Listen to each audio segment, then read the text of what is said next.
News Maharashtra K9 आवाज जनतेचा। पिंपरी चिंचवड महापालिका आणि पिंपरी चिंचवड पोलिसांनी रविवारी मध्यरात्री चिखली कुदळवाडी परिसरात मोठी संयुक्त कारवाई करत अतिक्रमण कारवाई राबवत अनधिकृत धार्मिक प्रार्थना स्थळावर बुलडोझर चालवला।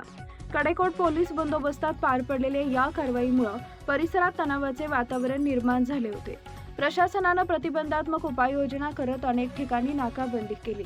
स्थानिक पातळीवर मिळालेल्या माहितीनुसार चिखली कुदळवाडी परिसरात 21हून अधिक अनधिकृत धार्मिक प्रार्थना स्थळे होती। त्यापैकी किती स्थळांवर कारवाई झाली याचा अधिकृत आकडा मिळालेला नाही। मात्र राज्यातील अनधिकृत धार्मिक स्थळांवर एकाच रात्रीत केलेली ही सर्वात मोठी कारवाई आहे। फेब्रुवारी 2025 मध्ये कुदळवाडी परिसरातील अनधिकृत भंगार दुकाने आणि अतिक्रमण हटवण्यासाठी मोठी मोहीम राबवण्यात आली होती। त्यामध्ये सुमारे 1000 एकर क्षेत्र अतिक्रमण मुक्त केलं होतं। त्यानंतर पुन्हा एकदा प्रशासनाने कारवाईचा हातोडा उगारत धार्मिक स्थळांवरील अतिक्रमण हटवण्याची मोहीम सुरू केली आहे। या कारवाई दरम्यान मोठा पोलीस फौजफाटा तैनात करण्यात आला होता। संवेदनशील परिस्थिती लक्षात घेता हिंदुत्ववादी आमदार महेश लांडगे यांच्या निवासस्थानाबाहेरही विशेष पोलीस बंदोबस्त ठेवण्यात आला होता।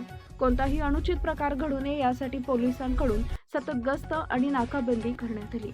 न्यूज महाराष्ट्र K9 आवाज जनतेचा प्रतिनिधी दीपक ताटे।